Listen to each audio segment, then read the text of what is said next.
अस्सलाम वालेकुम नाजरीन। आज का जो ताज़ा तरीन रेट है फ़ी मन आटे का 4,000 रुपये फ़ी मन और 14,300 रुपये से लेकर 15,200 रुपये तक तिल्ली का रेट खड़ा हुआ है। जो नई तिल्ली अब निकल रही है थ्रेशर वगैरह से। पुरानी सरसों का रेट नाजरीन खड़ा हुआ है 6200 रुपये से लेकर 6400 रुपये तक और नई सरसों का रेट खड़ा हुआ है 6,700 रुपये से लेकर 6,500 रुपये तक। गोभी सरसों का रेट 6800 रुपये खड़ा हुआ है। लाल ज्वार का रेट 4100 रुपये से लेकर 5100 रुपये तक खड़ा हुआ है। पीली ज्वार का रेट 5,200 रुपये से लेकर 5,500 रुपये तक खड़ा हुआ है। शक्कर जिसे नाजरीन हम चीनी कहते हैं, मोटे दाने वाली जो शक्कर है 7900 रुपये से खड़ा हुआ है रेट। और जो दूसरी शक्कर है उसका रेट 7,000 रुपये से लेकर 8,000 रुपये तक खड़ा हुआ है।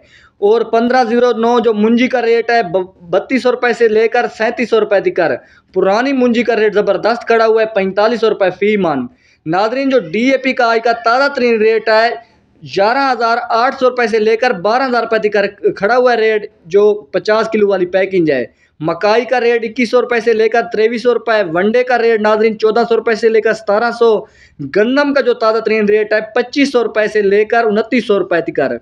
2,500 रुपये से लेकर 2900 रुपये तक रेट खड़ा हुआ है। इसके अलावा जो 1692 मुंजी का रेट है 3200 रुपये से लेकर 3700 रुपये तक। कपास का रेट 7500 रुपये।